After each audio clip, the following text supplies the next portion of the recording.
നമസ്കാരം, ഞാൻ ശില്പ ഗോവർദ്ധൻ. ഒരു മരം വളർന്നു വരുമ്പോൾ അതിന് കറക്റ്റായിട്ട് സൂര്യപ്രകാശം കിട്ടിയില്ലെങ്കിൽ അത് ആ സൂര്യപ്രകാശം കിട്ടുന്ന ഭാഗത്തേക്ക് കുറച്ച് ചരിഞ്ഞും ചാഞ്ഞും ഒക്കെ വളരുന്ന കണ്ടിട്ടില്ലേ? അല്ലാതെ അപ്പുറത്തും ഇപ്പുറത്തും ഒക്കെ നിൽക്കുന്ന മരം വളരെ സ്ട്രെയിറ്റ് ആയിട്ടാണ് വളർന്നേക്കുന്നത്. അപ്പം ഞാനും അങ്ങനെ തന്നെ വേണം എന്ന കടമ്പിടുത്തം ഏതെങ്കിലും മരത്തിനുണ്ടാവുമോ? ഇല്ല. അതിൻ്റെ നിലനിൽപ്പാണ് പ്രധാനം, അല്ലേ?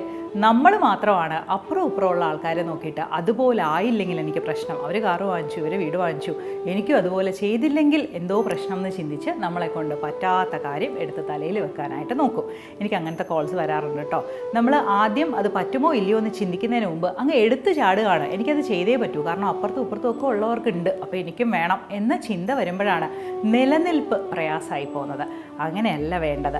നമുക്ക് ആദ്യം വേണ്ടത് നമ്മൾ നന്നായിട്ടിരിക്കണം, മനസ്സമാധാനത്തിൽ ഇരിക്കണം. നമുക്ക് വേണ്ട കാര്യങ്ങൾ ചെയ്യണമെന്നുണ്ടെങ്കിൽ കമ്പാരിസൺ ഒഴിവാക്കുക. നമ്മളെ മാത്രമേ കമ്പയർ ചെയ്യാവൂ.